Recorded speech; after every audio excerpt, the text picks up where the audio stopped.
Hello, viewers of YouTube and stuff. It's your boy. It's been a while. I've never uploaded content for City Skylines on this channel before. It's always been kind of a, solo grind for me. Um, but City Skylines 2 just got announced. Um, Release date confirmed to be October 24th. And just going through the trailer, there's a lot of big stuff. Lots of mods being natively incorporated into the game. Um, lots of pretty fundamental adjustments, it seems. So I thought, even though City Skylines isn't something I normally do on this channel, not that I do a whole lot on this channel to begin with, I thought might as well take a look. So I'm gonna play through the trailer on mute, and I'm just kind of pause and talk about things as they show up. So already, first shot, what I'm seeing here, especially with the highway ramps, is that the angle that you can build a road between segments, right, is, I don't know if the new minimum is 0 or what the new minimum is, but they've definitely reduced it, which is a big win for realism. Um, Another thing that I'm seeing is that speed limits are going to become a more pronounced feature in the game. At least I hope they do, because the way that they worked in City Skylines 1 was a little bit wonky. Even if you had traffic manager and you manually um, did speed limits, um, the sort of jitteriness between transitioning between speed limits was a little bit strange. And so I hope that speed limit being front and center on the road painting here, uh, I hope at least it means that they put some thought into it. But definitely the biggest win here is the angles between segments has been reduced significantly. So we now can build roads that look like they would in a real city. Uh, this was something that we kind of already saw in the initial trailer. But a big thing to point out in this trailer is that this is all recorded gameplay, or at least recorded in game. Um, there's no CGI here, so to speak, outside of obviously what the game generates. Um, but the scale, especially when you get to this shot, right? The scale of buildings makes so much more sense. Um, Maybe a little bit small still for these low medium density buildings here, but they're definitely getting the skyscrapers right. Um, when you start getting into the high tier buildings in the first game, right? They look, they don't look real. They look super small. So we definitely get some better scale in City Skylines 2, which I think is great. Means building recreations of actual cities in the base game without custom assets should be much more feasible.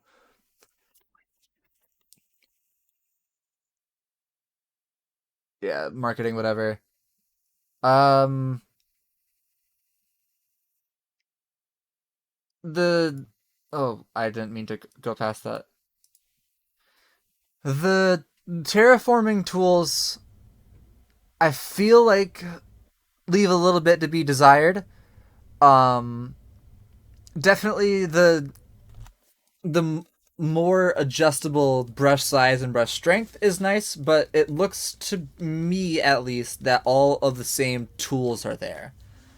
Um, or at least if they're not the same tools, you're not getting more. It's a little bit disappointing. Um, but the fact that they're showing it front and center in the gameplay montage, I assume means that something under the hood has changed for the better. So I'll give him the benefit of the doubt there. And something real quick there that I already missed is, sure, building the grids is great, but we have a lot of minor changes here, right? So things are no longer measured in units, they're measured in meters. I assume you'll be able to change that between metric and imperial, but already another step towards realism, which I love. We still get um the angle tooltip there, which I believe was added about halfway through the lifespan of City Skylines 1. But the biggest thing for me is the grade. The grade is right there, front and center. In this case, it seems to only be in one dimension. It would like to see it what the grade is in both dimensions, but that's fine. I'm sure that's a small fix. Um, and then obviously the most eye-catching part is that you can just build a grid directly. Big time saver. I'm not sure that it's a game changer, but absolutely massive time saver there. And another thing too is that the scale of tiles is quite different. Now, I would have liked to see um maybe not unlimited, but certainly a higher maximum in terms of number of tiles from a given road. We're up to 6 from 4, so it's an improvement.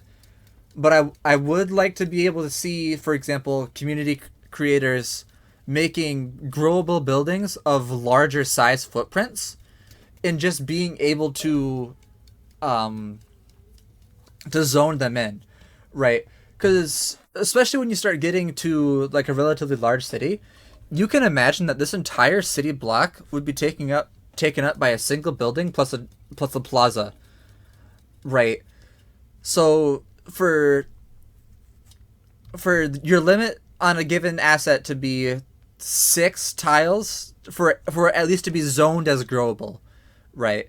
It's slightly disappointing, but again, I've got a lot of faith in the developers, a lot of faith in the modding community. Would love to see where this goes in the future. Big thing here. Um, yes, we've got some refinement in the curve tool. You can have multiple points of, um, I believe the proper term is an inflection point. You can have multiple inflection points in a single curve. That is great. But for me, what hints at the largest fundamental change on like an engine level is the fact that the intersection is being calculated while you're in blueprint mode, right? So for me, I don't know if that means that they've moved away from the nodes and segments, right? But it does mean that they've taken a lot of care to make that a flexible system. Whereas in the original game, right, if there was a node right here on either of these arrows are, it might tell you that you're too close to another node. So it's at least dynamic, which is a gigantic thing. Another thing that you can see away from where they're building is that roundabouts are, I guess, a style of intersection now, right? You don't have to brace the road and make the circle and then take away the brace. You can see already that if you were to expand this out, in fact, let's let the guy build here. You can see that this roundabout takes up the space of just a standard 4-way intersection, which was it might have been possible in the original game. Maybe a more advanced player than I am, was able to figure it out. But I was never able to get something this compact in base game. So for it to be a launch day feature, gotta love it. Already here, like the scale of some of these harbors going out into the ocean, that's big win for realism once again. Uh, they move so quick here, but there's so many small things on each frame. So in this top left corner here, where you see residential suitability, ground pollution, I love that you get to see these things as you are building out the city, right? You can see if the area is desirable or not, right? So if you're not an expert, right? And I wouldn't quite say that I'm an expert. I would like to say that I'm a gigantic enthusiast, but I've, never been in the, city planning office, so to speak, right?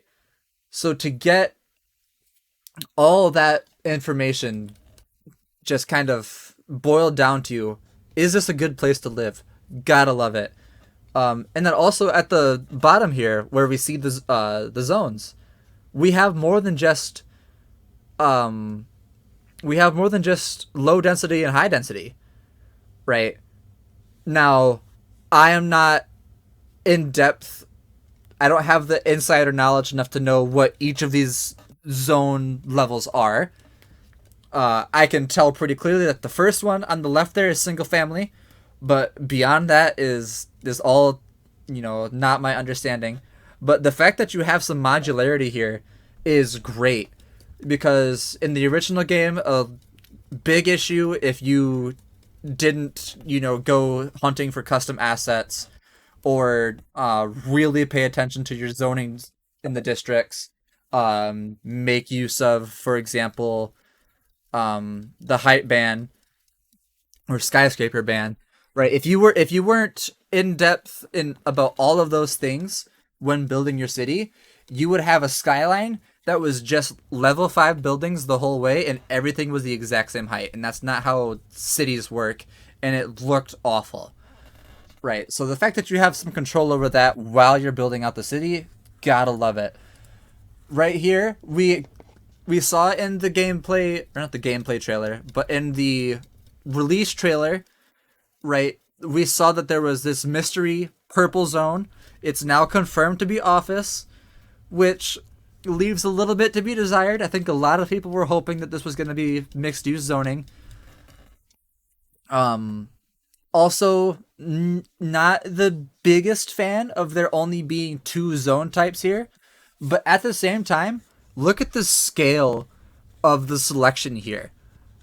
Right. The fact that there's 2 rows dedicated just to the different zone types, I think means that there's going to be some sort of mod capability to be able to create custom zones.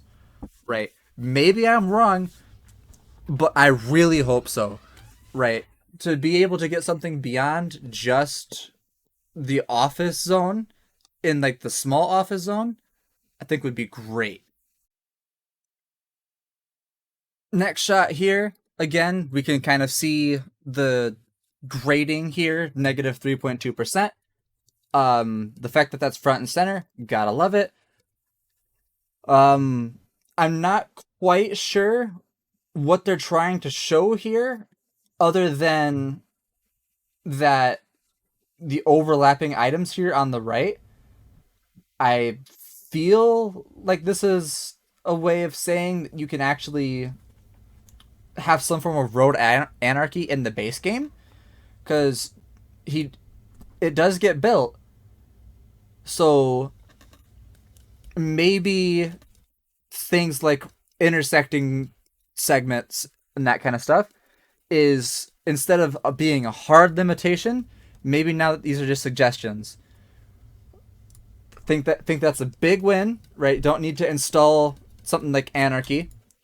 Parallel road tool being just kind of in the base game, absolutely love it. And then here, taken from SimCity 2013, I think that was the probably the best thing about SimCity 13 was the ability to expand buildings that you'd already built. And now we're getting that here in City Skylines 2, which I think is great. Right, university campuses were kind of I had a hard time building them. Right here again, the roundabouts kind of being an integral feature of the game. Also, the tram line just goes straight through the roundabout. So we have some transit priority here.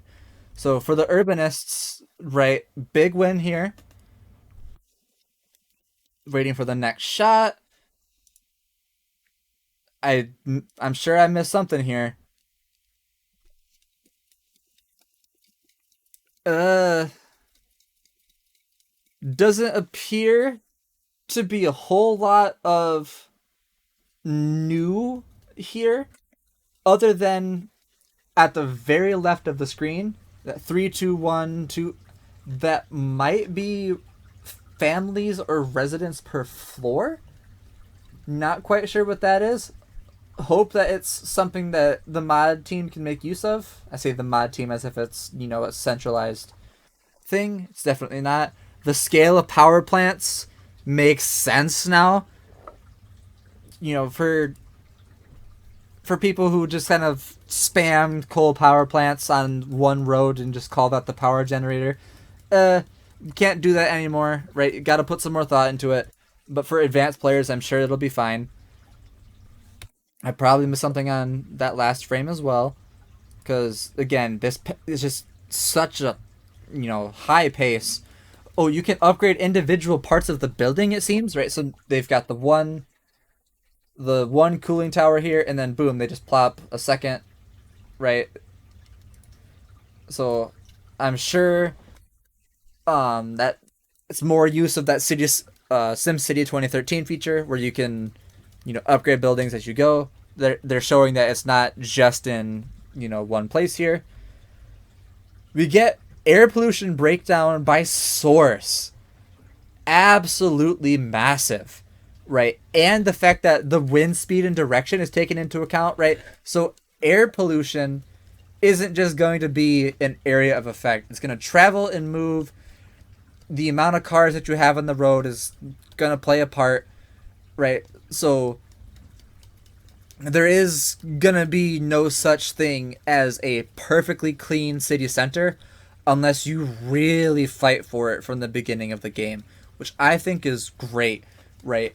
No large scale urban center is ever going to be perfectly clean, right? You can try, but as long as there's cars, you're just not going to do it. At least not until electric cars become, the mainstream, right? So to get a little bit of that, gotta love it. Big win. Average crime probability, prison. So more in-depth crime calculations. It appears. Traffic flow as a graph, and you can see it's broken down by hour, right? So things like I assume rush hour traffic, day and night. I assume that's all gonna play a part in the traffic AI now, which you weren't able to do without mods previously.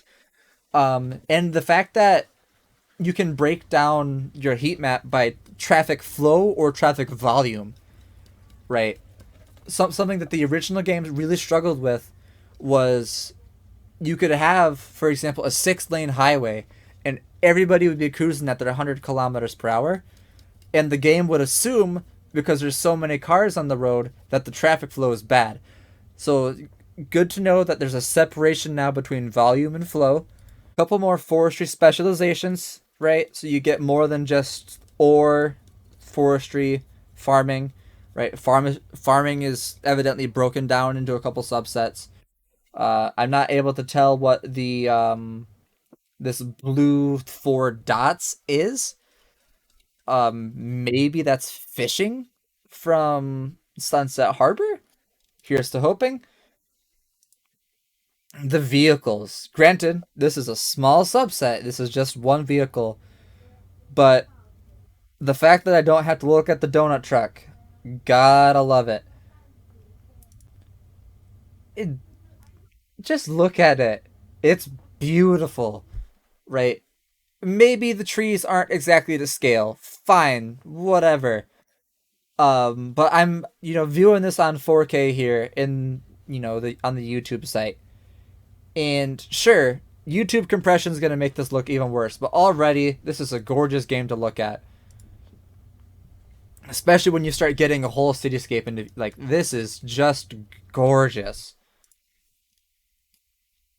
And then again, this was already confirmed in the original trailer, and this was confirmed by Paradox, but seasons actually play a part now. Seasons is baked into the game, and you can see here with like this stadium, the track and field stadium on the roofs here in the industrial area, the weather, there's different, I assume, different meshes for different buildings based on whether it's winter, summer, autumn, that kind of thing. And I want to assume, but I don't see any confirmation in this trailer that if you're playing on something like a desert map, right, either the seasons feature would be disabled or like snow would be considered to be a rare thing, things of that nature. I assume they've got it figured out because I have a lot of trust in the devs, especially after watching this video all the way through. Right, you make cities. I know there's. I assume there's more coming October 24th. Right, so very, very, very excited about what City Skylines 2 has to offer. Um, Granted, this final screenshot here, I'm gonna be a little bit pessimistic and say this kind of looks like a City Skylines 1 build. Uh, as I mentioned, this kind of looks to me like it's got the level 5 everything in terms of density, or as was hinted at in the achievements leak, maybe gigantic megalopolis cities are more possible now, right? Because even with the 81 tiles mod, right, there was kind of a hard cap. I think it was like 60,000 vehicles. There was a building cap. So I am assuming now that PC hardware has had 10 years to evolve. I assume all of those limits are massively increased. At least that's what I hope that this build is showing. If it's not, I'm gonna be honest, I'm super super disappointed. Um, about obviously just that facet of the game. Everything else about this, I'm super super excited about. Lots of I think big changes are being, real fast paced, right? So if you're not looking for them, you're not going to see them. But lots of things about this game have changed. It's not just a graphical enhancement, something like that, which gotta love it. Anyway, viewers of YouTube, I've been your boy Fish. Let's build some cities.